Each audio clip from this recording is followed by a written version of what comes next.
नमस्कार साथियों, मैं राजेश सोनी हल्का में।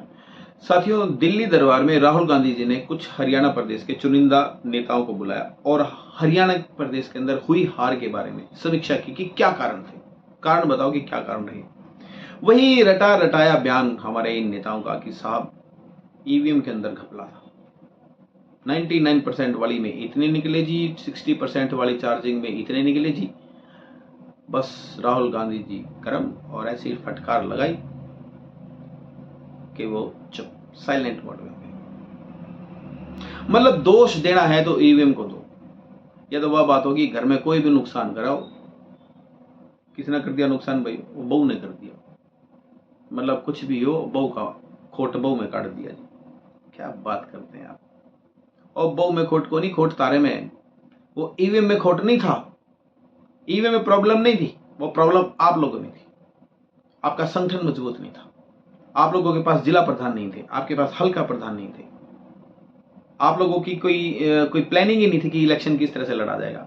आप लोगों ने बस जो सोचा कि भाई ठीक है, मैं टिकट का बंटवारा कर देता हूं, और टिकट बट गई और जाकर के हरियाणा की जनता में भाजपा के अगेंस्ट जो मुहिम बनी हुई इसको कैश कर लेते हैं। जनता को आपने मूर्ख समझा। उन्हें सोचा कि चल ठीक है, जनता बदलाव चाहती है और हम जिसको टिकट देंगे वही तर जाएगा। तर गया, सारे तर गए जितने भी थे। बन गई सरकार कांग्रेस की। गलत डिसीजन लिया आप लोगों ने।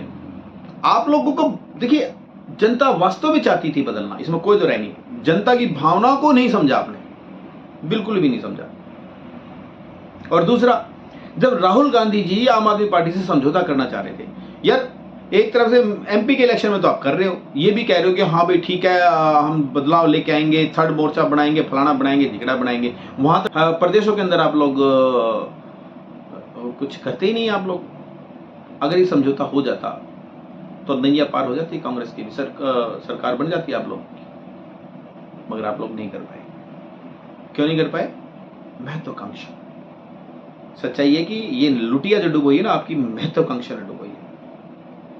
आप लोगों ने सोचा ना यार, हम अपने दम के ऊपर 60-70 सीट निकाल देंगे। निकल गई 60-70 सीट, बन गए राजा। मैंने पहले भी कहा था कि कॉन्फिडेंस एक बहुत अच्छी चीज होती है, very nice, but over confidence हमेशा गर्क में पहुंचाती है, जिस तरह से अब पहुंचा दिया। ना घर के रहे ना बाहर के रहे। और एक चीज और, भारतीय जनता पार्टी ने पिछले 10 साल से हरियाणा प्रदेश में नॉन जाट सीएम बना रखा है। नॉन जाट सीएम, जिस प्रदेश को यह कहा जाता था कि ये जाटों का प्रदेश है, वहां पे 10 साल लगातार नॉन जाट सीएम का होना अपने आप में नॉन जाटों को मजबूत करना होता है। अब नॉन जाट लोगों को भी यह पता चल गया कि यह हरियाणा प्रदेश जाटों का नहीं है, यह नॉन जाट का ही है। कि नॉन जाट को अपनी पावर का पता चल गया। भाई संख्या बल में भी बहुत ज्यादा है non Jat, all over India base के ऊपर मोर देन 52% है भाई।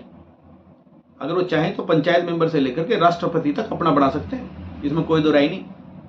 अब इन लोगों को पता चल गया हरियाणा प्रदेश के अंदर कि भाई हमारी तो ये पावर है और हम अपना मुख्यमंत्री बना सकते हैं। भाजपा ने किया क्या है? भाजपा की स्ट्रेटेजी रही क्या है? भाजपा ने यही तो किया है, एक मजबूत संगठन को अलग छोड़ दिया और दूसरे बिखरे हुए वाले को इकट्ठा कर दिया, और वही किया और कामयाब हो गए। बना दिया अपना सीएम, वो भी नॉन जाट। अब मुझे ऐसा लगता है कि आने वाले समय के अंदर कोई भी पार्टी हरियाणा प्रदेश के अंदर अगर जाट सीएम प्रोजेक्ट करेगी तो मुझे लगता है वो पार्टी एक नहीं आवे, चाहे वो भाजपा हो या चाहे कांग्रेस। अब इस प्रदेश की मजबूरी हो गई है नॉन जाट सीएम को प्रोजेक्ट करना। हां, यह हो सकता है कि भी कोई चेहरा ना दे करके पार्टी अपने दमखम के ऊपर लड़े कि भाई इलेक्शन के बाद हम किसी को बनाएंगे सीएम, तो बात अलग है। अदरवाइज किसी ने प्रोजेक्ट कर दिया कि भाई ये हमारा जाट सीएम है, तो मेरे ख्याल से वो कभी भी नहीं आएगा, क्योंकि नॉन जाटों को पता चल गया अपनी पावर का। और ये पावर किसने याद दिलाई है? भारतीय जनता पार्टी ने।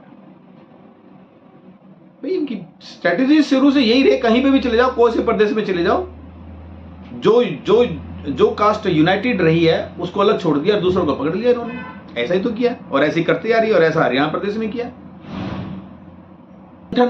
कांग्रेस पार्टी का मजबूत नहीं था, इसमें कोई दो राय नहीं। बस लहर के सहारे ही तैरना चाह रहे थे। लहर के साथ साथ इसमें प्लानिंग भी होती है, प्लानिंग थी नहीं आप लोगों की। आप लोगों ने अपने जो क्लिक्स को साथ नहीं लिया, आपके साथ काम करने वाले लोग जो आपके ही बैच के लोग हैं उनको साथ नहीं लिया आप लोगों ने। अब तो वो बात होगी ना घर के ना घाट के, फंस के खड़े हो गए, मजबूरी हो गई। करते रहो अब समीक्षा जितनी भी करनी है, कुछ नहीं हासिल होना। और 5 साल भारतीय जनता पार्टी राज करेगी, तब तक आप लोगों की कटदूरी उलेगी, होवे को नहीं कुछ भी। आप लोग प्लानिंग कीजिए, कैसे आप लोगों को सरकार में ना संगठन मजबूत कीजिए। आप लोग संगठन तो है नहीं, संगठन के बगैर आप लोग उतर गए।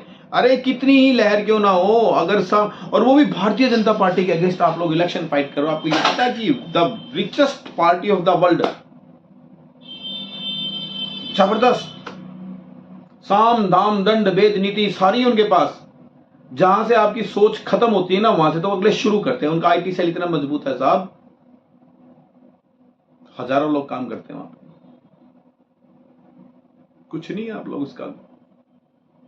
जनता वास्तव बदलाव चाहती थी, मगर आप बदलाव कैश नहीं कर पाए।